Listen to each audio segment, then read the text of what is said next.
ಒಂದು heart attack ಆದಾಗ, ನಿಜವಾದ ಹೃದಯಾಘಾತ ಆದಾಗ ಏನಾಗುತ್ತೆ, ಅವರು ವಿತಿನ್ 1 ಅವರ್ ಅವ್ರ ಹಾಸ್ಪಿಟ್ಲಿಗೆ ಬಂದು ತಲುಪಿದರೆ ಆವಾಗ ನಾವು ಟ್ರೀಟ್ಮೆಂಟ್ ಶುರು ಮಾಡಲಿಕ್ಕೆ ಸಾಧ್ಯವಾದರೆ ಅವರ ಜೀವ ಉಳಿಸುವಂಥ ಸಾಧ್ಯತೆ ಭಾಳ ಚೆನ್ನಾಗಿರುತ್ತೆ. ಬಟ್ ಸಾಧಾರಣವಾಗಿ ನಮ್ಮಲ್ಲಿ ಹಾರ್ಟ್ ಅಟ್ಯಾಕ್ ಪೇಷಂಟ್ಸು ತುಂಬ ತಡವಾಗಿ ಬರ್ತಾರೆ. 6 ಗಂಟೆ 12 ಗಂಟೆ, ಕೆಲವು ಸಲ 24 ಗಂಟೆ ಕಳ್ಕೊಂಡು ಬರ್ತಾರೆ.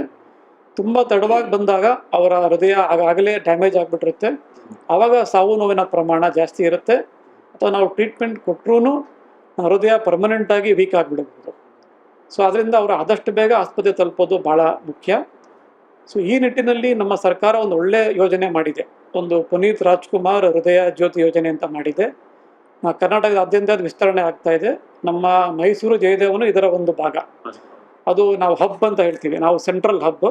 ಅದಕ್ಕೆ ಒಂದು 8 ರಿಂದ 10 ಸುತ್ತಲಿನ ತಾಲೂಕು ಪ್ರದೇಶಗಳನ್ನ ಗುರುತು ಮಾಡಿಕೊಂಡು ಅಲ್ಲಿ ECG ಮಾಡೋಂಥ ಫೆಸಿಲಿಟಿ ಕೊಟ್ಟಿದ್ದಾರೆ. ಇದು ಯಾವ ಥರ ಅಂದರೆ, ಎದೆ ನೋವಂಥ ಪೇಷಂಟ್ ಸಪೋಸ್ ನಂಜನಗೂಡಿಗೆ ಹೋದರೆ ಅಲ್ಲಿರೋ ಜಿಲ್ಲಾ ತಾಲೂಕು ಆಸ್ಪತ್ರೆಗೆ ಹೋದರೆ ಅಲ್ಲಿ ECG ಮಾಡ್ತಾರೆ. ECGನ ತಜ್ಞರಿಗೆ ಕಳಿಸ್ಕೊಡ್ತಾರೆ. ಅಲ್ಲಿ ತಕ್ಷಣ ಏನು ತೊಂದರೆ ಇರ್ತದೆ ಗೊತ್ತಾಗುತ್ತೆ.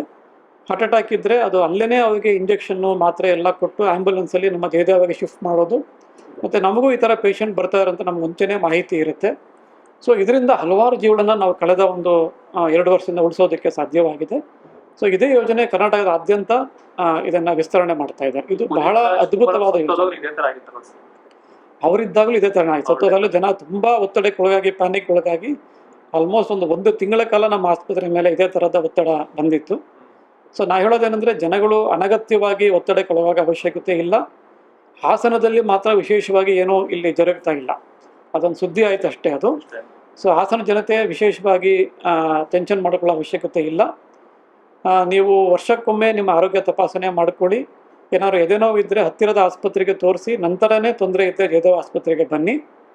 ಸೊ ಎಲ್ಲದಕ್ಕಿಂತ ಇವತ್ತು ನಾನೇನೋ ಚೆಕಪ್ ಮಾಡಿಕೊಂಡು ಚೆನ್ನಾಗಿದೆ ಅಂತ ನಾನು ಫಾಲ್ಸ್ ಸೆನ್ಸ್ ಆಫ್ ಅಶ್ಯೂರೆನ್ಸ್ ಅಂತ ಏನೂ ಆಗೋದಿಲ್ಲ ಅನ್ನೋ ಇದು ಬೇಡ. ನೀವು ನಿಮ್ಮ ಜೀವನ ಶೈಲಿಯನ್ನು ಬದಲಾವಣೆ ಮಾಡಿಕೊಂಡು ಉತ್ತಮವಾಗಿ ಜೀವನ ನಡೆಸಿದ್ರೆ ಖಂಡಿತವಾಗಿ ಮುಂದೆ ಬರುವಂಥ ಹಾರ್ಟ್ ಅಟ್ಯಾಕ್ನ ನಾವು ತಡೆಗಟ್ಟಬಹುದು. ನಾನು ಮೊದಲೇ ಹೇಳಿದ ಹಾಗೆ, ಒಂದು ಆಹಾರ ತುಂಬ ಮುಖ್ಯ.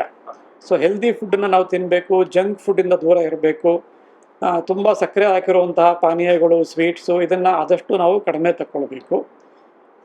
ಹೆಚ್ಚು ಸೊಪ್ಪು, ತರಕಾರಿ, ಹಣ್ಣು, ನಟ್ಸ್ ಅಂತ ಹೇಳ್ತೀವಿ, ಇದೆಲ್ಲವನ್ನು ನಮ್ಮ ಆಹಾರದಲ್ಲಿ ಇನ್ಕ್ಲೂಡ್ ಮಾಡ್ಕೋಬೇಕು. ಆಹಾರ ಬಹಳ ಮುಖ್ಯ. ಎರಡನೇದು ವ್ಯಾಯಾಮ ತುಂಬ ಮುಖ್ಯ. ಮಿನಿಮಮ್ ಅರ್ಧ ಗಂಟೆ ನಾವು ನಿಮ್ಗೆ ಇಷ್ಟವಾದ ವ್ಯಾಯಾಮ, ವಾಕಿಂಗ್, ಸೈಕ್ಲಿಂಗ್, ಜಾಗಿಂಗ್ ಅಥವಾ ವೆಯ್ಟ್ ಲಿಫ್ಟಿಂಗ್ ಏನಾದ್ರು ಒಂದು ಮಾಡಬಹುದು. ಸೊ ವ್ಯಾಯಾಮ ಬಹಳ ಮುಖ್ಯ ಆರೋಗ್ಯ ಮೇಂಟೈನ್ ಮಾಡ್ಕೊಳ್ಳೋದಕ್ಕೆ.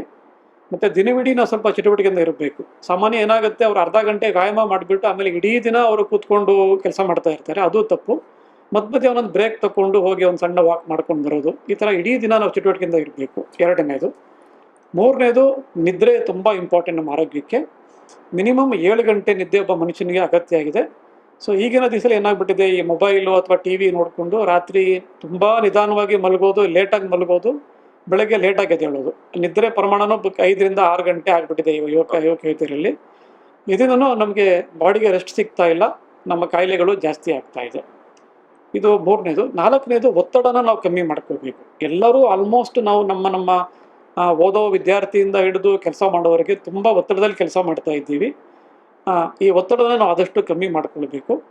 ಆಸೆಗೂ ಒತ್ತಡಕ್ಕೂ ನಮ್ಗೆ ಭಾಳ ಲಿಂಕ್ ಇದೆ. ಸೊ ತುಂಬ ಅತಿ ಆಸೆ, ತುಂಬ ಬೇಗ ನಾವು ದುಡ್ಡು ಸಂಪಾದನೆ ಮಾಡಬೇಕು, ಬೇಗನೆ ಆಸ್ತಿ ಮಾಡಬೇಕು, ಈ ಥರದ ಇದು ತುಂಬ EMIಗಳು ಮಾಡಿಕೊಂಡು ಏನೋ ವಸ್ತುಗಳನ್ನ ತಗೊಂಡು EMI ತೀರ್ಸ್ಕೊಂಡು ಹೋಗೋದು, ಇದು ನಮ್ಮನ್ನು ಅತಿ ಒತ್ತಡಕ್ಕೆ ಒಳಪಡಿಸ್ತದೆ. ಇದನ್ನು ಸ್ವಲ್ಪ ಲಿಮಿಟ್ ಮಾಡಿಕೊಂಡ್ರೆ ಒತ್ತಡ ಕಡಿಮೆ ಆಗುತ್ತೆ. ಸೊ ಇದೆಲ್ಲದಿಂದ ನಾವು ಒಂದು ಆರೋಗ್ಯ ಜೀವನ ನಾವು ಸಾಗಿಸ್ಬೋದು. ಈಗ ನಾವು ಹಾಸ್ಪಿಟಲ್ ಸ್ಟ್ಯಾಟಿಸ್ಟಿಕ್ಸ್ ನಾವು ತಗೊಂಡ್ರೆ, ಜಯದೇವ ಆಸ್ಪತ್ರೆಯಲ್ಲಿ ಅಡ್ಮಿಟ್ ಆಗೋ ರೋಗಿಗಳು ತಗೊಂಡ್ರೆ, ನಮ್ಮಲ್ಲಿ ಸಾಮಾನ್ಯವಾಗಿ ಪ್ರತಿ ತಿಂಗಳು 1800 ರಿಂದ 2000 ಜನ ಅಡ್ಮಿಟ್ ಆಗ್ತಾರೆ. ಅದರಲ್ಲಿ 100 ಜನ ಡೆತ್ ಪ್ರಮಾಣ ಇದೆ ಪರ್ ಮಂತು. ಬರೀ ಹಾರ್ಟ್ ಅಟ್ಯಾಕ್ ಒಂದನ್ನೇ ನಾವು ತಗೊಂಡಾಗ ಏನಾಗುತ್ತೆ, ಅಂದಾಜಲ್ಲಿ 700-750 ಜನ ಪ್ರತಿ ತಿಂಗಳು ಅಡ್ಮಿಟ್ ಆಗ್ತಾರೆ. 70 ಜನ ಸಾವನ್ನಪ್ಪ, 60-70 ಜನ, 8% ಹಾರ್ಟ್ ಅಟ್ಯಾಕಿಂದ ನಮ್ಮ ಇನ್ಪೇಷಂಟ್ಸಲ್ಲಿ ಸಾಯ್ತಾ ಇದ್ದಾರೆ. ಇದು ಅಡ್ಮಿಟ್ ಆಗಿರೋಂಥ ಸ್ಟ್ಯಾಟಿಸ್ಟಿಕ್ಸು. ಬಟ್ ಹೊರಗಡೆ even before reaching the hospital ತುಂಬ ಜನ ಬ್ರಾಡ್ ಡೆತ್, ಅಲ್ಲೇ ನಾವು ಈ ಸ್ಟೋರೀಸ್ ಎಲ್ಲ ನೋಡ್ತಾ ಇದ್ದೀವಿ. ಅವ್ರು ಕೆಲಸ ಮಾಡ್ತಾ ಇದ್ರು, ಅಲ್ಲೇ ಕುಸ್ತು ಸತ್ತೋಗ್ಬಿಟ್ರು, ಹಾಸ್ಪಿಟ್ಲ್ ಬರೋಷ್ಟೊತ್ತಿಗೆ ಅವ್ರು ತೀರ್ಕೊಂಡು ಬಿಟ್ಟಿದ್ರು. ಸೊ ಈ ಥರದ ಪ್ರಕರಣ ಪ್ರತಿ ತಿಂಗಳು ನಾವೊಂದು 25 ನಾವು ನೋಡ್ತಾ ಇದ್ವಿ ಬ್ರಾಡ್ ಡೆತ್. ದಾರಿಯಲ್ಲೇ ತೀರ್ಕೊಂಡ್ಬಿಟ್ರು ಅಂತ. ಇಷ್ಟು ನಮ್ಮ ಒಂದು ಹಾಸ್ಪಿಟಲ್ ಸ್ಟ್ಯಾಟಿಸ್ಟಿಕ್ಸ್ ಇತ್ತು.